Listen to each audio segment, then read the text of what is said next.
And it is the manner in which India today has been covering the story in Tamil Nadu that newsmakers choose to speak to our journalists first. Income tax sleuths found nothing against us after the raid is what Vijay Bhaskar's house in Pudukkottai was raided. How can they have any link to Chennai? If Vijay Bhaskar is found guilty, he will step down himself. These are the words of TTV Dinakaran, one of the contenders in RK Nagar, Sasikala's nephew, and a person right at the center of this alleged scam where voters have allegedly been bribed with crores of rupees to make TTV Dinakaran win in RK Nagar. Akshita spoke to him just a short while ago. Here's that exclusive conversation with TTV Dinakaran.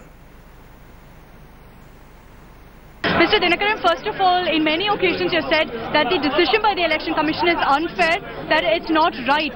But it's based on certain raids that took place by the IT department, sir. IT has given certain information. I don't know.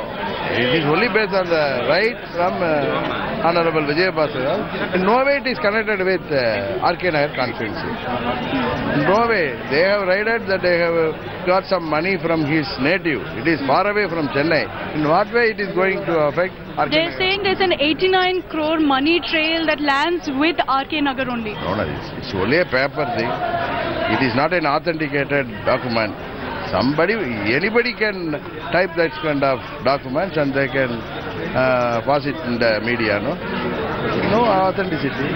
So, I can even give you a document to your channel that Stalin and his other ex-ministers distributed like this, and I put sign, and if I send it to the media, no, that is it a reason for the election to be stopped?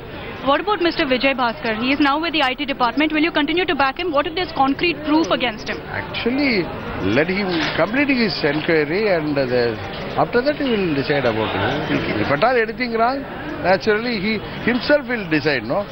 Basically he's a doctor, and his father is our party man, and he is there in the party from his childhood, and he was 3-time MLA and 2-time minister, and he will take his correct decision.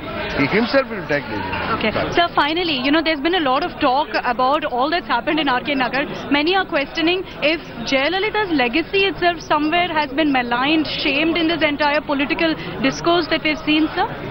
Actually, after MGR's demise also, this kind of problems came to our party. At the time, our leader solved everything and he came back to power in 91. Like that, after our leader's demise, we all unitedly fighting for our rights, and we will win in it. So you believe you're the next Jayalalitha? No, we all united, and we will all the 1 crore 50 lakh cadres of our party are united. You would have seen it in the election. All were unitedly working there for my victory, and together, with our cadres, we will win in the battle.